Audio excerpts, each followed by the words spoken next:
There's so much opportunity, not only in the community, but in all, that it's just not right for people to that might be a little bit more advanced. And mine, honestly, where I'm at today is only because I was I was fortunate enough to come in at the time where it was all fairly new. You know, Right. in turn, you could have been that. I'd be talking to you like, "Hey, Miranda, how can I get started?" So it was a timing thing, right? Hmm. Um, Special, nothing different, just a timing thing. So you know what? I'm trying to give my experiences to those and the opportunities of those that are trying to get in. Those that are taking action. Of course, I'm not going to go with the hand-me-down guys like, "Hey, just can you send me something?" No, that's just not going to happen either, right? Because it's Exactly. taking me here to build these relationships and build this, these rapport with people. But yeah, it's all about giving back, and I take it from our fearless leader Pace from the top. He's all about community and give back, and that's why I think it fit well with me because that's how I grew up in a Hispanic household. Yeah. I laugh all the time, I make funny. I was pad splitting before pad split was even popular. I had all my cousins with me, and we're all in rooms. I do, yeah. So yeah, we were doing that back in the days. So we all about community and taking care of one another. And That's right. Pace, that's what he embodies, right? And it goes with his upbringing, being Mormon and all that. And my wife is Mormon, so again, there was that connection there, which Cool. realized, oh yeah, this is, and it is true. That's one thing about that community is that they are all about at the lower level. They're all about giving back, right? I think Yeah. every church level, when it comes to the volunteers, is all about community and family. As it goes up, it's a different story. We won't talk about that. But when it's at the lower level, it's all about that. Hmm. And just seeing that, it just all resonated well, and it just kind of fit the mold. I'm like, this is kind of where it fit everything.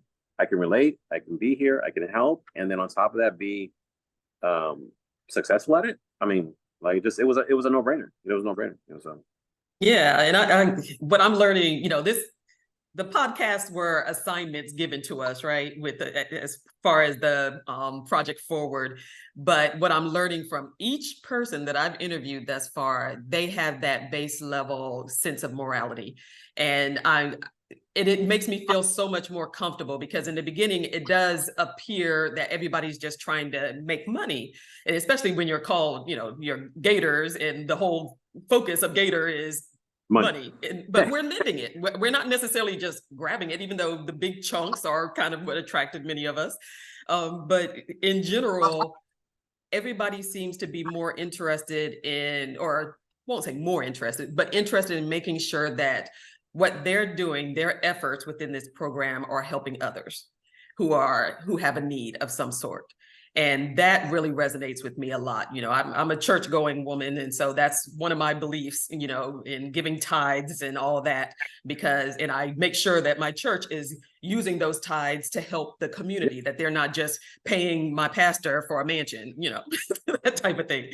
And so I appreciate hearing that from you, because that is something that I think people need to understand about the community, that if they run across one of the YouTube videos that Pace has done, or, one of the series that he has done, it may not come across in those videos per se, but in our training, it comes across very clear that there is a need and a desire of pretty much everybody in the community to give back to people who have a need. And so I'm loving that so much when I'm going through these interviews, hearing what people are trying to do to make sure that they are giving back to the community, not just the PACE community, but their community at large. So I Yeah, and love I that. and I tell people all the time when I talk to New York Gators is like, you know what? Honestly, it's like there are some, and I get it. We want that tangible return, right? I paid for a program. I want to do EMD. Like, I get it. I get Mhm. it.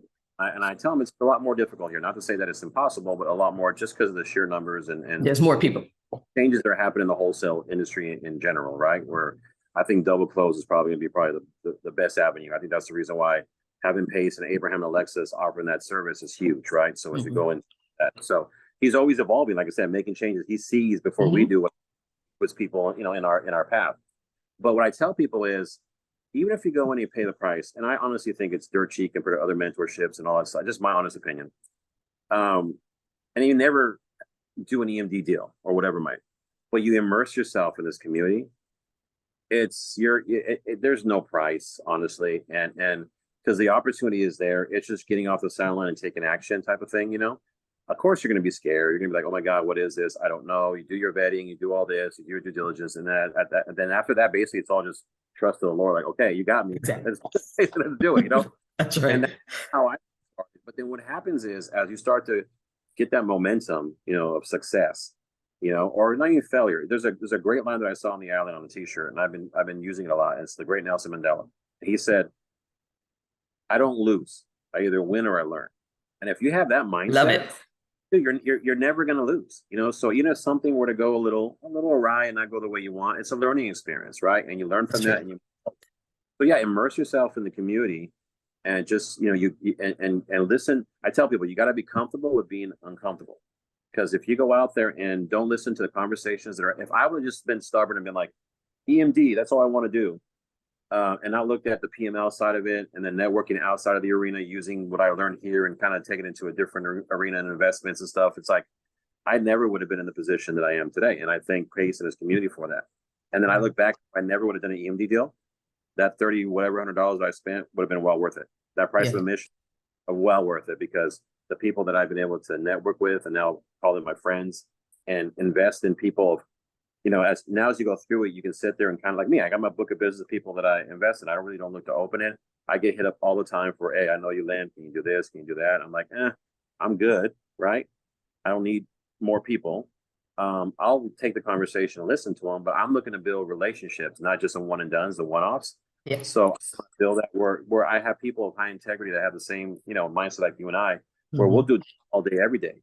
Even if the deal doesn't have the most meat on the bone, but we're like, hey, let's go, man. Because I know we're going to each other. Yeah, you know what? Let's go get it done. Those are the people that I kind of work with. And Vina and all of them said this a lot at the summit, was like, they invest more now in the jockey and the operator than the horse or the deal. And I like that. That was where I want to deal with people that, again, if something were to go sour, and not their fault, of course, just, again, another pandemic, imminent war, devaluation of whatever it is, the banks are going awry again, knowing that they're of high integrity and say, you know what, I got to take care of my guys and make sure at least they get their money back. Right. When they do that, then it makes it easier for us to say, okay, when's the next deal? Like, it's like, okay, when's the next deal? Because those are the people you want to work with. It doesn't eliminate the risk, but it does mitigate it. It does. Exactly. It does. Okay, we can breathe a little bit. You're dealing with people that are, of high integrity. So that's kind of where I'm at. So right now I'm in my good little bubble. I got people that I love and I work with, and I lend on their deals if I can. If not, then I bring people to their deals, because I want to see people succeed and I want them to get their deals done.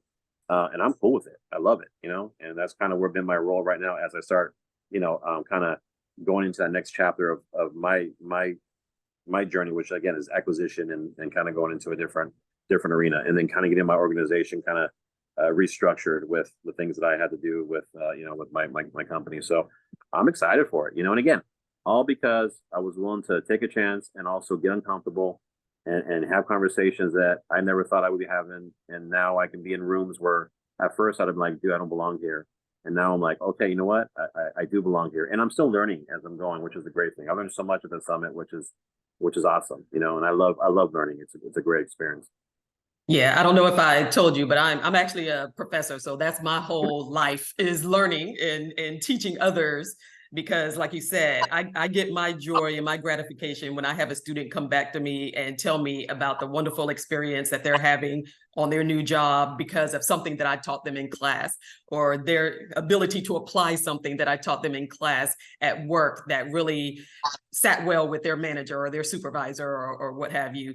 So I'm with you there. I mean, it's not all just about us getting. I mean, I get, but it's a gratification. It's not a tangible thing. Is the gratification. So I'm right there with you, where we do have some like-minded characteristics. And even this, I mean, people think because I'm a professor that I enjoy this type of stuff with the interviewing and talking and posting stuff online. Not at all. Before Project Forward started, I was adamant about not doing any YouTube videos. I said, no, I don't need to do that. I'm not that type of person. I don't like being out there in the forefront. Yeah. Yeah. And so that was exactly where I was at. But you know, he works on mindset. Pace works on our mindset. So I'm doing these videos and I am so glad that I'm doing them now because I'm meeting people like you and seeing just how much we have in alignment and things that, you know, have nothing to do with real estate even per se. But just I am feeling like I'm finding a community of people who have similar values and goals that I have as well. So I'm glad, I mean, this is our first time speaking, and I'm so glad that you were able to meet up with me. And I wanted to see, you know, before I let you go, what would you say is your secret sauce in terms of, because you've done a lot of EMD loans, it sounds like, and many of us have struggled trying to get the actual EMD deals. What would you say, now we can do the PMLs seem to always come up. But what would you say is your secret sauce in terms of landing or identifying and finding those EMD deals? You know, that's a loaded question, and I'll be honest with you. Like I said, I'm no more special than you or anybody else. To be honest with you, I do have the gift of gab. I think I'm a personable person, so I think that's one good thing, right? So I think when it comes to the sales side of it, selling myself, just like anything, you know, I rather take the last shot myself because I have confidence in myself and my ability, right? But to be honest with you, and I'm straight up when I tell others, you know, I am a very lucky person when it comes to timing, you know. And you know, when we got started with you know, the whole EMD thing, again, even Pace and the community leaders didn't really know what we really had. We were kind of like learning on the fly type of thing, you know. We were about mutual release. I mean, the wholesale contract you have today is because our class kind of went through that whole mutual release debacle. I remember it was like, hey, who, you know, is California one? Yeah, it is. Like we are all trying to put a list together, right? You know, and try to piece everything together. So again, it was new to us, and also was new to those that we were marketing to as well. You Mm, know, so yeah. when you go there and you speak to them, and again, that's when you come in and got to be yourself and be creative. And like, hey, this is what I can do for you. You know, I never really been a used car salesman, so my approach to them is more like, you know, just say, how can I help you? Be a problem solver type of thing. I always wanted, and I still do. I want, like, as you can see in my book of business, I always wanted to have more of a relationship based transaction than more of a transactional transaction type of thing. Because I look at it, you know, I don't want to do the one and done. Yeah, I might make a good chunk there, but I never see you again. Opposed if I build a relationship, now I'm just getting consistent deal flow where, yeah, you know, it's a little bit less than the big one chunk, but I'm making a lot more money down the road. And Pace even talks about that in one of his videos where he did that for a gentleman who said, well, that's a lot of money. And Pace is like, okay, well, you're going to pay it this time. And I use the same thing. You're going to pay it this time, but I'm going to show you what I can do. And you put your money where your mouth is to show me what you can do. And if you can produce the way you say, you know, 7 deals a month, then we'll sit there and work out the money because it makes sense at that point. Yep. Yeah, it's basically just doing that. I mean, just going out there, having a conversation, being relatable. One thing you can do too, and this might seem like a little, this is just more of a sales mentality because I do that when I go into a room. Like I sell in my regular profession to clinicians, nurses, doctors, physiatrists. I Okay. mean, right. So when I go in there, right away I observe everything in the office or whatever it might be. You know, I might see a picture frame of a daughter with a soccer ball over there, right? And I might see, you know, a Laker fan over here or Disney or whatever. So I'm just taking information in so that when I sit there and do my pitch or when I, you know, call on them, it's more personable. But I can be like, yeah, you know, my daughter was in a tournament this weekend in soccer or whatever. Sorry, I couldn't get back to you. Oh, your daughter plays, and you kind of break off that little, and even more so now they have that facade because 6,000 Gators now are calling these people. You know, That's they're all true. marketing, so that's why it's tougher. And then you build a relationship. And then I did a few of them, and then after that, I'm like, I stopped marketing even more so because again, I was like, I want to go into a different level, different arena, and that's when I did more, you know, the other types of lands and loans. But basically, it's just being that. I mean, so to go back to what I was trying to say is like, seeing on Facebook, um, even though it's private, I mean, you can go on someone's profile and see kind of what some of the things that might be disclosed on like their likes, you know, like R&B, they like this, they like that, they whatever it might be, like this book, and then use that information to go in and start, you know, talking to these individuals and just be more personable. To be honest with you, I mean, the used car salesman approach might work for some, you know, you might get an eager baby wholesaler along with an eager baby gator, and that's the worst combination ever. I mean, that's just the whole combination ever. That might want to work with you, but even within the wholesale arena, I'm hearing, and that some of these younger wholesalers are coming in and taking assignments that are a lot less than an experienced wholesaler is taking. So Yeah. when you go in there and say, okay, well, your price is X, and all they're making is that same X, they're like, well, I can't do this deal, right? Because they're also just trying to get money wherever they can. So it's just that I just being real personable, having that conversation, being subtle when you slide into their DMs, giving some kind of always bring value, whatever it is. And I tell people like, well, I don't know what my value is. And I tell them, I tell them, you have a superpower. You're trying to find a superpower in the real estate world. No. What's your superpower? And then we can transform that into the real estate. If you're a great talker, you to do. If you're a teacher, you can sit there and teach these people on certain things and something that is, real estate based or related, right? So always bring your superpower in. Don't be like, oh, I got to be a real estate professional. No, just take what you're good at, and we can find an avatar into these things and use your strength. So you're not battling an uphill battle, with somebody. You're this, and again, and really honestly, and all this, and it doesn't happen. Like I tell people all the time, it took me 2 years to really, courting my wife. And I think I'm a hell of a sales guy, right? But it took me 2 years, right? It doesn't happen right there and then. It's going to take some time, and sales really is in the follow up, and just kind of being that way. And every no is one no closer to a yes, right? You don't know. Yeah.